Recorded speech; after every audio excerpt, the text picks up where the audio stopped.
Hey, Ryan here with another social skills video. I've been coaching social skills full-time for over 11 years now. Today, I'm going to go through the importance of quick thinking. There's lots of reasons why the person who is more of a stereotypical nerd ends up usually doing worse in social situations, despite usually being more intelligent. And the main reason for that is that these kinds of people tend to prioritize thinking in a way that's slow and perfect, whereas social situations massively favors the person who instead is more focused on thinking fast and being okay. So fast and okay is much better than slow and perfect. Anytime you're trying to be a perfectionist in social situations or social skills, you're doing something that is very counterproductive. It's definitely not something that you want to aim for. Being a perfectionist is glamorized a lot in our culture, I think, but in social skills, it's definitely going to work against you. Tons of our clients who take our coaching are engineers, and in engineering, it makes sense to think in a way that's slow and perfect rather than fast and okay.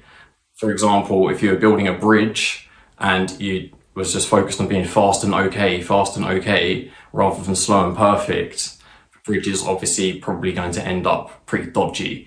But in social situations, things are different.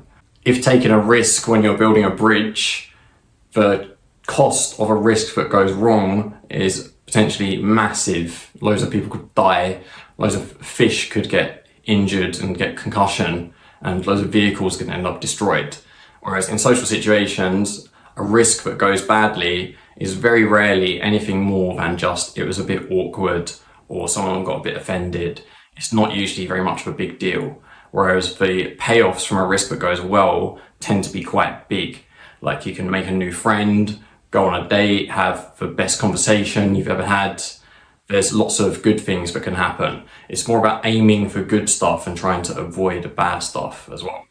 If you're trying to be a perfectionist in social situations and trying to get, for example, the best answer you can possibly think of to a question, you're going to usually end up having a great solution to a situation that no longer exists, because things tend to happen quite quickly in social situations outside of very slow texting conversations. It's also literally mathematically impossible to be a perfectionist in social situations because there's an unlimited variance of things that could happen next.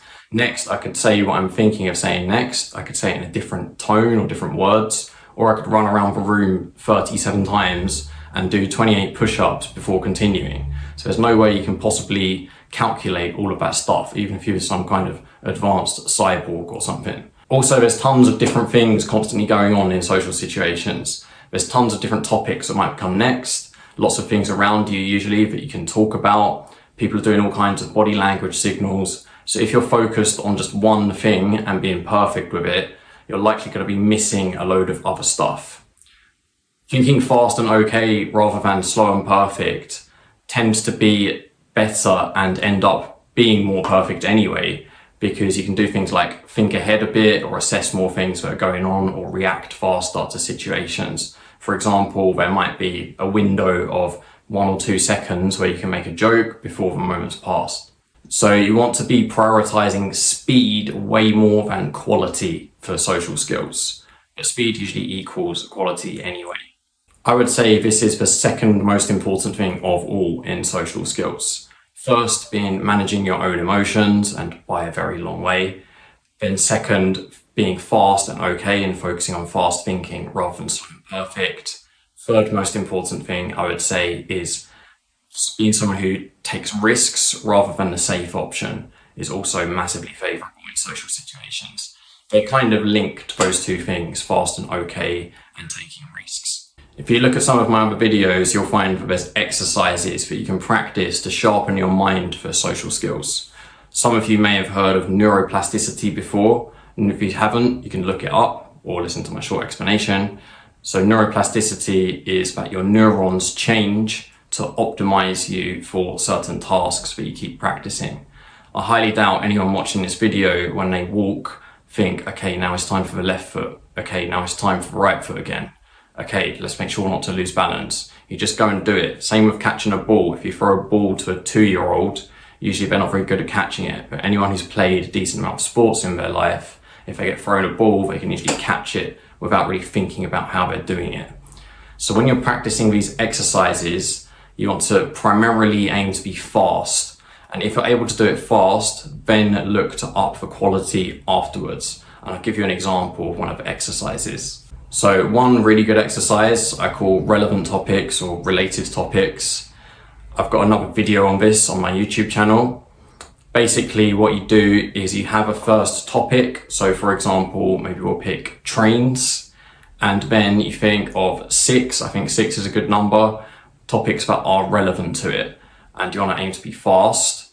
If you can do it fast, then you want to aim to be varied afterwards. So for train, we could have steam, Thomas the Tank Engine, commuters, engineering, iron, and the Victorian era. So that was 6 topics that are all quite varied from each other. This exercise is good for conversations because it means that you'll be able to more easily think of topics that can come next in a conversation. And if you get quite good at it, it's good for humor as well, because humor is based on something being outside, or far enough outside of what's normal, but not too far outside of what's normal so that it gets too weird. And I'll make a video explaining that in more detail in the future. So this exercise, quite simply, you get a subject. Ideally, just think of one in your mind. You can look around the room and find one. You can also use random word generators, which you can find on Google, the App Store, etc. Then you find 6 relevant topics as fast as you can and keep practicing. The more you practice, the more natural it will become and the more it will help you without you even realizing it's helping you. If you're able to do it fast, then aim to be more varied. But again, you prioritize speed more than quality. Fast thinking is much better than slow and perfect thinking for social situations. So that was a video on why quick thinking is important and an example of one of the exercises you can practice that you can use to practice fast thinking. And you're also practicing something that's good for conversations, and it can be good for humor as well, this one. We go through all of these kinds of exercises in our coaching. If you want to do some one-to-one coaching, just check out our website. That'll be in the description below, and we do a completely free trial session for about half an hour, and we'll try to help you as much as you can with your social skills. I've also got a video course on conversation, but it's got all of my stuff on how to not run out of things to say and a lot on how to overcome nervousness in social situations. If you're interested in that, the link will be below. And we've got a WhatsApp group chat as well, where we discuss social situations, I answer people's questions, etc. So you can join that also in the link below. Stay tuned. I'm aiming to make one social skills video a day, going through loads of different topics, and I've got tons and tons of stuff to cover. But remember to try and form this as a habit and keep reminding yourself of it. Fast thinking rather than perfect thinking. Fast usually equals more quality anyway.